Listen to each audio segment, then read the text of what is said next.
kita tidak melengahkan masa pada hari ini, kita akan memulakan forum. Jadi, ada hadis yang bermaksud sebaik-baik kamu adalah orang yang mempelajari Al-Quran dan mengajarkannya. Bagi golongan agama seperti ustaz dan ustazah, mungkin mudah untuk mencapai hadis tersebut. Tetapi bagi saya, kami yang dianggap sebagai awam, bukanlah mudah kepada kami untuk mencapai hadis ini. Jadi, walaupun begitu, kami masih juga berkeinginan untuk merebut janji Rasulullah sallallahu alaihi wasallam dalam hadis tersebut. Jadi saya mohon supaya para panel untuk memberikan panduan kami tentang ini, dan pertamanya saya akan mengemukakan soalan kepada yang berbahagia Ustaz Haji Sarbini. Silakan Ustaz, macam mana ni kami orang awam ni nak mencapai hadis ni? Silakan Ustaz. Terima kasih. Bismillahirrahmanirrahim. Assalamualaikum warahmatullahi wabarakatuh. Alhamdulillahillazi anzalal Qur'an hudan linnas wa banatu minal huda wal furqan. Asyhadu an la ilaha illallah wa asyhadu anna Muhammadar Rasulullah. Allahumma salli ala Muhammad wa ali Muhammad. Rabbi israhli sadri wa yassirli amri wahlul 'uqdatam min lisani yafqahu qawli. Walhamdulillahirabbil alamin. Alhamdulillah, di kesempatan yang ada ini kita bertemu.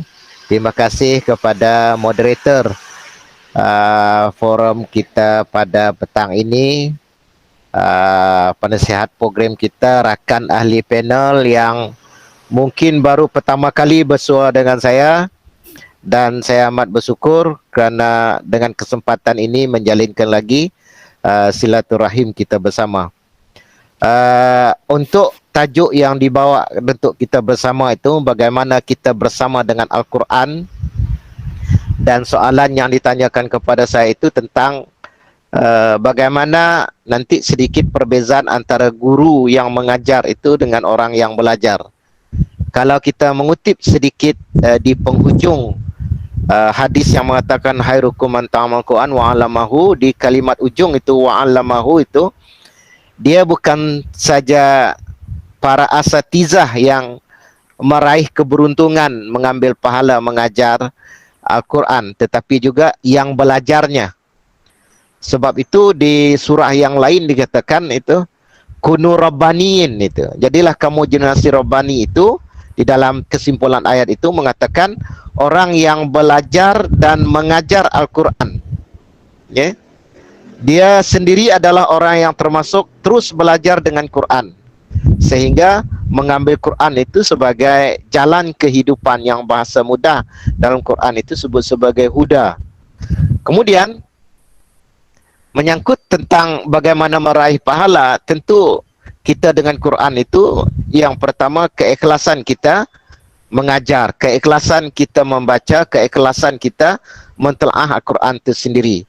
Sebab tanpa keikhlasan itu sendiri tak mungkin untuk kita meraih pahala. Walaupun orang itu qari sekalipun, hafiz sekalipun, kalau dia tidak mencari keredaan Allah dalam apa yang dia lakukan, maka amalannya tidak mungkin untuk mendapat amal pahala. Yang seterusnya, kita dengan Quran ini supaya terkesan ada hubungan kita dengan Al-Quran itu sendiri, itu paling tidak itu kita ada 5 step, itu 5 langkah kita. Ini saya kutip di dalam tulisan Syekh Yusuf Qaradawi, iaitu Kaifana Ta'amul Ma'al Quran, bagaimana berinteraksi dengan Quran. Yang pertama adalah baca, tilawah. Dan baca kita ini sebaiknya masuklah kepada tahap pembacaan itu dengan penuh hati, dengan sepenuh minda, tumpuan minda kita, dan mampu untuk menggerak jiwa kita. Yang kedua, setelah membaca itu kita disuruh memahami. Ada yang beralasan nanti kerana para asatizah tahu bahasa Arab, okay. Guru-guru kita tahu bahasa Arab, bagaimana nak memahami bagi orang awam? Sekarang Quran dah di translate di dalam berbagai bahasa, jadi kita boleh baca terjemahan. Sebab kalau di Sarawak ini telah dilancarkan juz 30 itu, juz 30 Quran versi Iban. Saya mengikuti Quran yang menterjemah, cuma saya minta nasihat kalimat Allah tidak diterjemah dalam versi Iban itu.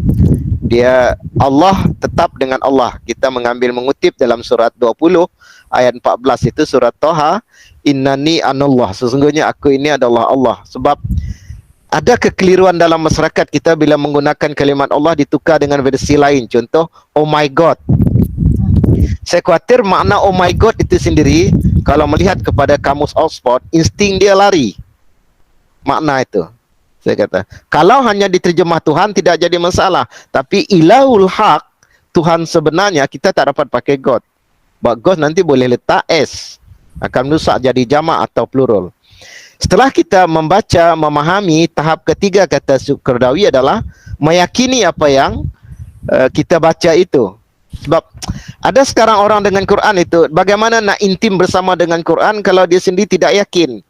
Berkata beriman kepada Quran, bila Quran memerintah itu, dia menggunakan berbagai alasan itu. Ada yang beritahu, I think lah Quran not relevant. Nah, ini masalah.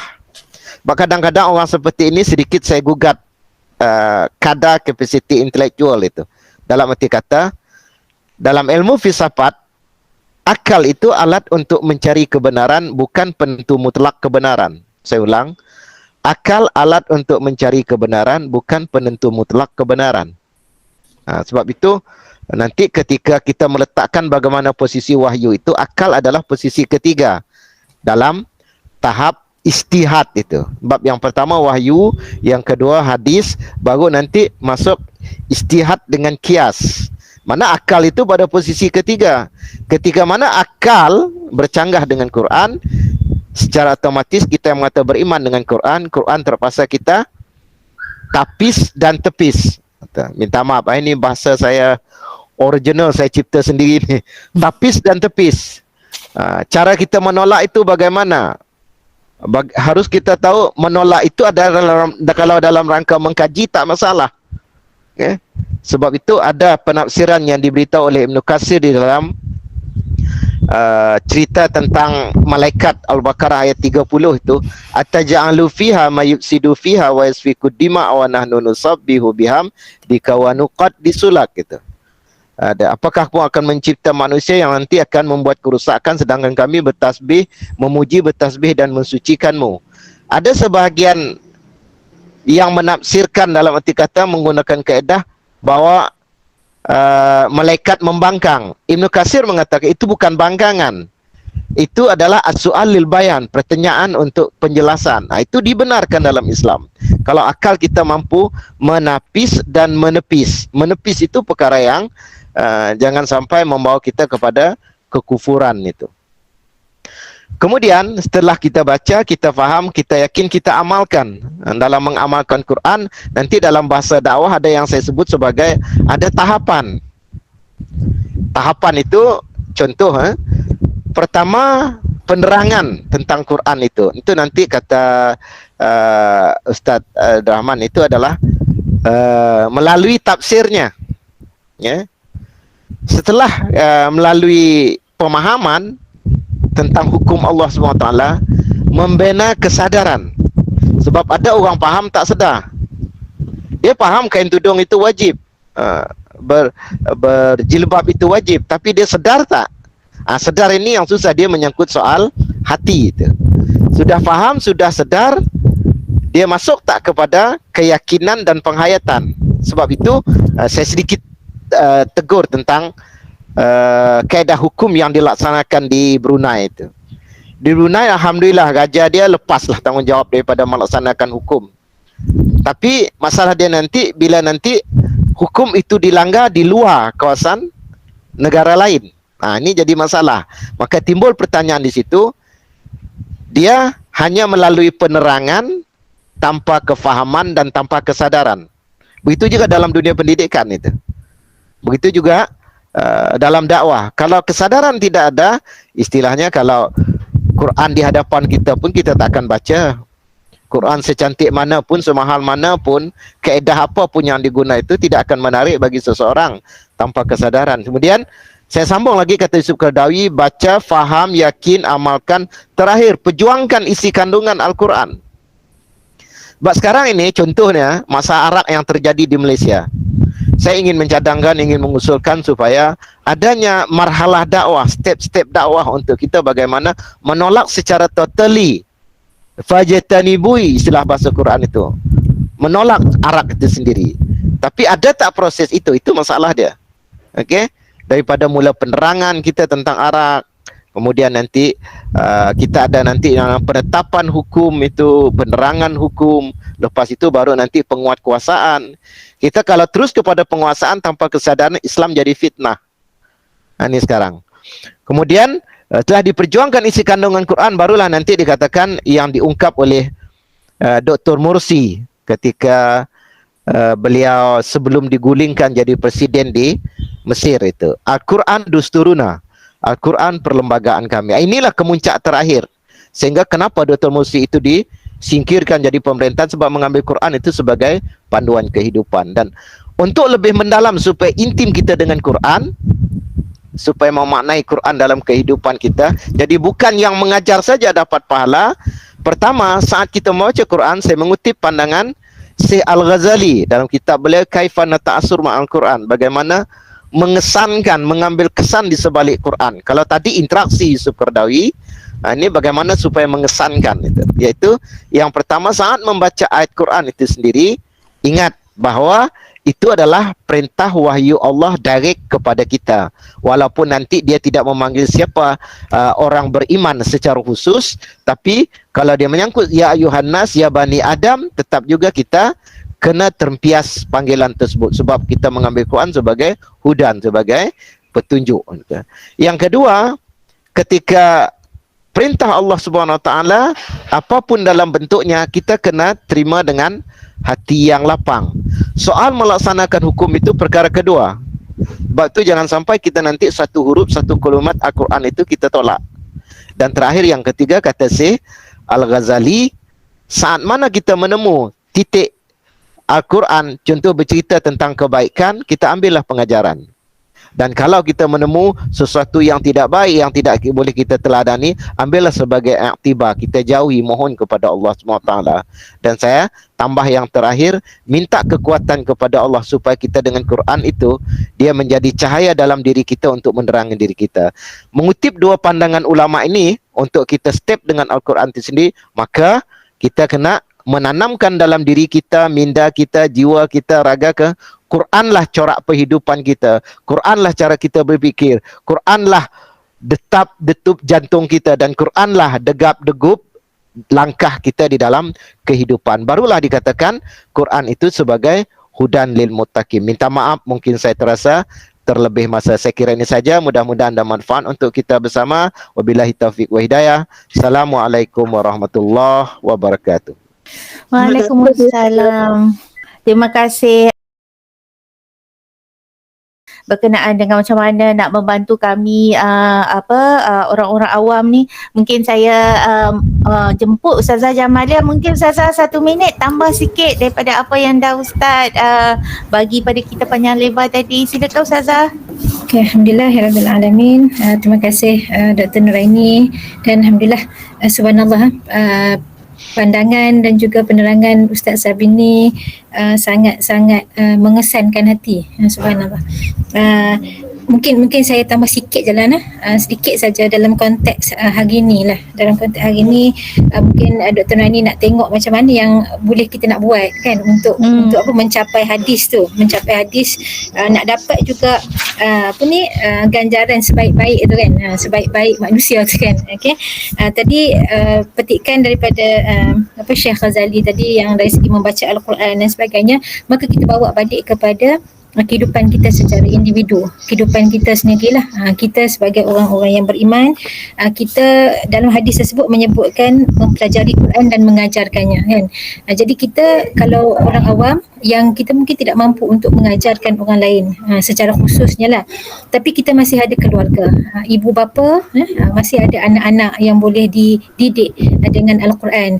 Jadi kita ambil pendekatan, kita baca Quran sama-sama, ada majlis Al-Quran, majlis musta'alim dengan ilmu-ilmu Al-Quran, dan ibu bapa tu juga ataupun orang awam dia kena mengaji jugalah, kan, mengikuti kelas-kelas Quran. Pada masa sekarang kan kalau tengok hari ni pun secara online banyak kan, ada ramai yang ikut kelas-kelas Quran, kelas baca Quran pun, kelas tadarus Quran kan, kelas-kelas untuk tafsir Quran, ikut guru-guru mereka, yang mursyid untuk menerang tentang Quran. Jadi ini juga salah satu dari segi bagaimana kita nak mencapailah kepada maksud hadis tersebutlah. Jadi paling tidak kalau kita tidak mengajarkan pun, mungkin Dr. Rani lebih kepada nampak mengajarkan tu kepada ustazah kan, tapi dalam konsep mempelajari itu balik juga kepada semua hamba Allah SWT, orang-orang yang beriman, yang mana disebutkan dalam surah Al-Baqarah. Kita nak dapatkan keadaan bila disebutkan dalam surah Al-Baqarah, a'udzubillahi minasyaitanirrajim, Alif Lam Mim Dzalikal Kitabu La Raiba Fihi Hudal lil Muttaqin. Jadi kita nak yakin bahawasanya Quran ni adalah sesuatu yang benar, yang tidak meragukan. Dia akan menjadi hidayah, akan menjadi cahaya bagi orang-orang yang bertakwa. Jadi kita nak mencapai kepada tahap keimanan, tahap ketakwaan, kita akan dekat dengan Quran. Tak kira siapa kita pun, orang awam ke ataupun orang-orang yang mempunyai ilmu di bidang agama, insya-Allah mudah-mudahan kita akan diberikan hidayah dan petunjuk oleh Allah SWT. Kita akan diberikan panduan. Yang pentingnya kita berusaha untuk mendampingkan diri dengan Quran. Wallahu alam. Itu sedikitlah tambahan. Alhamdulillah, terima kasih. Rasa lapar dah sebab tak jadi ustazah ke ustazah. Okey, jadi mungkin saya nak menjemput Ustazah Syaratul. Mungkin nak tambah sikit ustazah, silakan berkenaan dengan isu soalan kita yang pertama ni. Silakan ustazah. Alhamdulillahirrabbilalamin, wassalatu wassalamu ala asyrafil anbiya'i wal mursalin wa ala alihi wa sahbihi ajma'in. Terima kasih kepada panel kita yang pertama, Ustaz Sabini ni. Saya memang kenal Ustaz Sabini ni sebab pernah ada kursus bersama dengan beliau. Baik, daripada kupasan yang telah diterangkan tu tadi, memang benar kalau kita melihat kepada zaman realiti sekarang, kebanyakannya cenderung untuk lebih kepada membaca sahaja. Maksudnya, kalau kita memahami dari segi konten keadaan pada zaman sekarang adalah masing-masing berlumba-lumba untuk mahir membaca Al-Quran sahaja. Akan tetapi, kebanyakan mereka tidak memahami dan tidak mendalami serta menjiwai apa yang dibacakan. Dan kalau anda nak tahu daripada perkongsian Ustaz Zuhazri, iaitu bos saya sendirilah, pegawai agama Islam bahagian Bintulu, dia memberitahu kepada saya, dia kata akan ada pada akhir zaman nanti kebanyakannya golongan-golongan yang membaca di kerongkong sahaja, tetapi golongan ini tidak memahami pada jiwa dan sanubari mereka. Maksudnya nak beritahu, banyak di antara kita ini membaca Al-Quran tetapi tidak memahami konten ayat yang terkandung di dalam Al-Quran. Jadi yang ingin saya kongsi bersama sahabat-sahabat pada hari Jumaat yang barakah ini, sama-samalah kita mempertingkatkan dalam pemahaman kita terhadap Al-Quran. Banyak sebenarnya kalau kita nak mempelajari Al-Quran, terjemahan, ilmu tafsir, tajwid, dia memang sangat luas lah. Justru itu nak beritahu pada sahabat-sahabat yang dirahmati Allah sekalian bahawa apabila kita memahami setiap ayat-ayat Al-Quran, maka ia menjadi satu panduan dalam hidup kita, kerana Al-Quran itu adalah rujukan bagi orang-orang yang bertakwa. Jadi itu sajalah, sebab tak nak ambil masa untuk panel yang kedua. Dipersilakan. Terima kasih Ustazah Syaratul. Alhamdulillah. Jadi kita dah nampak sekarang ni macam mana kita sebagai orang awam insya-Allah masih lagi mampu untuk mencapai hadis, untuk berdampingan, untuk lebih memahami dan lebih menghayati keperluan Quran ke dalam kehidupan kita insya-Allah. Semoga apa yang diberikan kepada oleh Ustaz Sabini, apa yang ditambah oleh Ustazah Jamalah dan Ustazah Syaratul dapat menjadi panduan kepada kita pada masa akan datang insya-Allah. Okey,